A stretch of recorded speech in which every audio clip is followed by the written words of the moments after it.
Hello and welcome to Bounding Into Comics. My name is John Trent. I am the founder and editor-in-chief at Bounding Into Comics. And today I've got a story about Star Trek actress Marina Sirtis and her reaction to Kirstie Alley, saying that she is voting for Donald Trump. So Star Trek The Next Generation, Star Trek Lower Decks, and Star Trek Picard actress Marina Sirtis said Kirstie Alley is dead to her after the Wrath of Khan actress expressed her support for President Donald Trump. On October 17th, Alley, who played Savik, I'm not sure if I'm pronouncing that right, I'm sure I will be corrected in the comments, in Star Trek II, The Wrath of Khan, took to Twitter where she wrote, quote, "I'm voting for Donald Trump because he's not a politician. I voted for him 4 years ago for this reason and shall vote for him again for this reason." She added, "He gets things done quickly and he will turn the economy around quickly." There you have it, folks. There you have it. So, nothing really out of the ordinary there, just a person, celebrity, expressing their support for a presidential candidate. We've seen plenty of people do that for Joe Biden. We've seen plenty of people do that in the past. It's not really that big of a deal. But it was for Marina Sirtis. So, in response to this tweet, Marina Sirtis, who plays Deanna Troi, wrote on Twitter, quote, "You are now dead to me," end quote. But it didn't stop there. She followed that up with a number of subsequent tweets. She added, "You are also blocked. I don't need to hear your crazed Scientology BS." Then she wrote, "Hey, Kirstie, next time your electricity goes out, I suggest you call a plumber because that is your demented reasoning. Hashtag batshit crazy." Sirtis would then explain her comments, writing, quote, "It means that I will no longer watch anything she ever appeared in, and I have blocked her. She's not actually dead. Geez, talk about being literal." Despite her numerous comments in response to Alley, she would claim, quote, "To be honest, I don't care about her that much to take the time." To be fair, she is responding to a person who says, "Why don't you sort out a burning effigy of her or as well while you're at it, LOL." But she then says, "To be honest, I don't care about her that much to take the time." She obviously seems to have quite a bit of time to worry about who Kirstie Alley is voting for. We've already seen multiple tweets, and she continues. She would then insinuate that Alley is supporting evil, writing, quote, "Evil triumphs when good men and women stay silent." This is a response to a person saying to another user who's supporting Marina Sirtis and telling another user to screw you, as you can see here. Sirtis then upped the ante, describing Alley and all other supporters of President Donald Trump as racist, misogynists, and xenophobes. Of course, that's what the Hollywood types like to use, without providing any evidence whatsoever. So she wrote, "He's a racist, a bigot, a misogynist, and a xenophobe. The people who voted for him have the same beliefs. They voted for one of their own." So she's definitely saying that all people who support President Donald Trump are the same thing that she believes Donald Trump is. It's not true. When asked if her animosity towards Alley was personal, Sirtis would claim, "I've never met the woman." So that's really interesting. She has all this vitriol. She's calling her all of these names. And she's never actually met Kirstie Alley. Doesn't really know her at all, but isn't afraid to call her a bigot, a racist, a misogynist, and a xenophobe.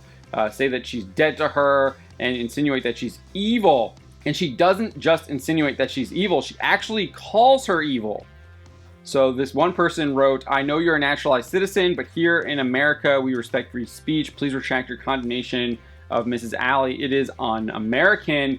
Sirtis responded, "As an American, I have free speech and can respond to evil in any way I see fit." I think it's very clear she's describing Kirstie Alley as evil in that tweet.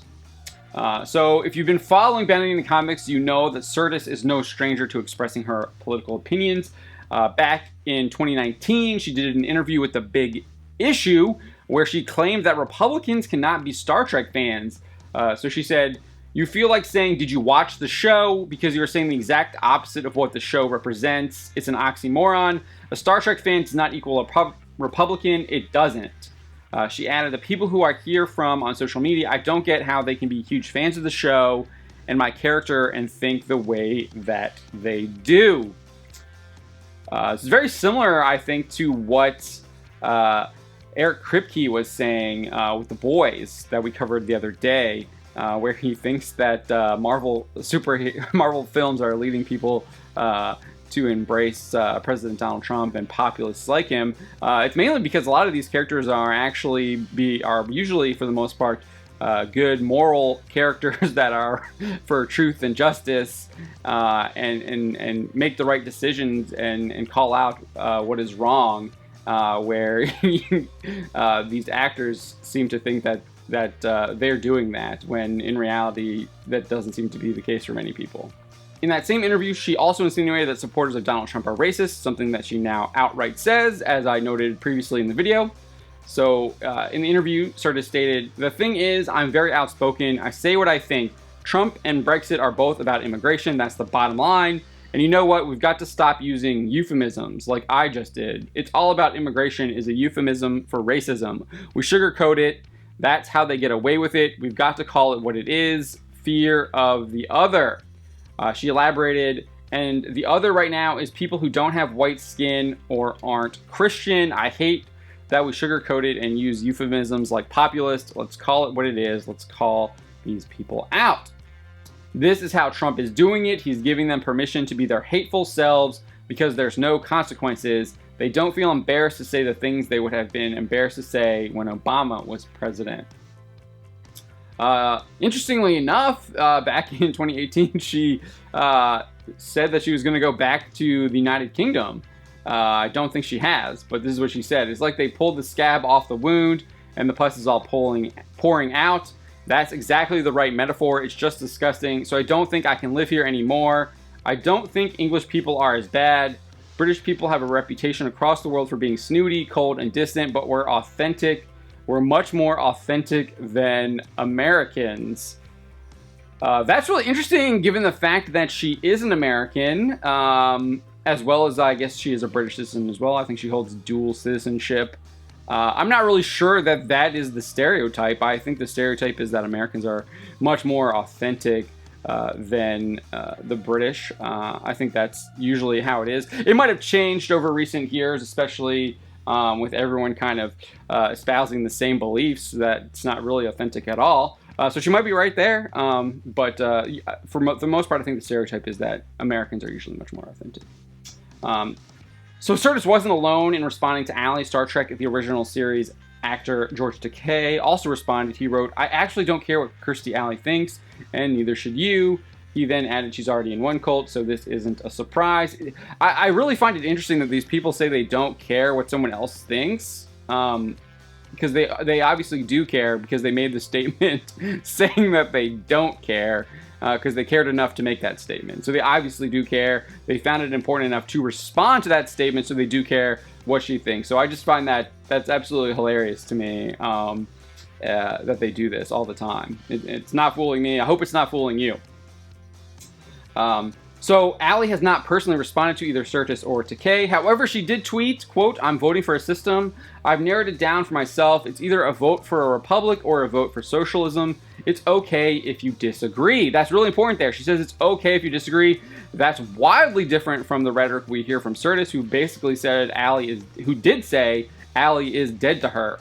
Kirstie Alley also added, "We can still be friends, standing together in the gas station lines if your team wins." It's a little sarcasm about the Green New Deal there, and what Biden and Harris have promised with that.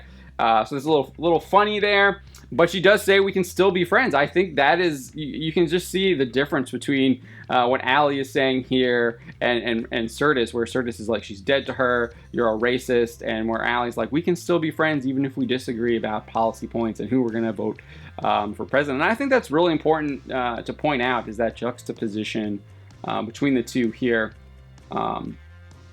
And I think I wish we had more people kind of like Kirstie Alley, not being afraid to say who they're voting for, defending it, and being amicable about it. I think that would be a lot better than seeing what we see with Marina Sirtis, where she's going on, saying that people are dead to her, and calling people all kinds of nasty names, accusing them of all kinds of nasty things without any evidence. So that's my take on it. I'd be interested to know what you think. What do you make of Sirtis' comments to and regarding Kirstie Alley and her support of President Donald Trump? Let me know in the comments below.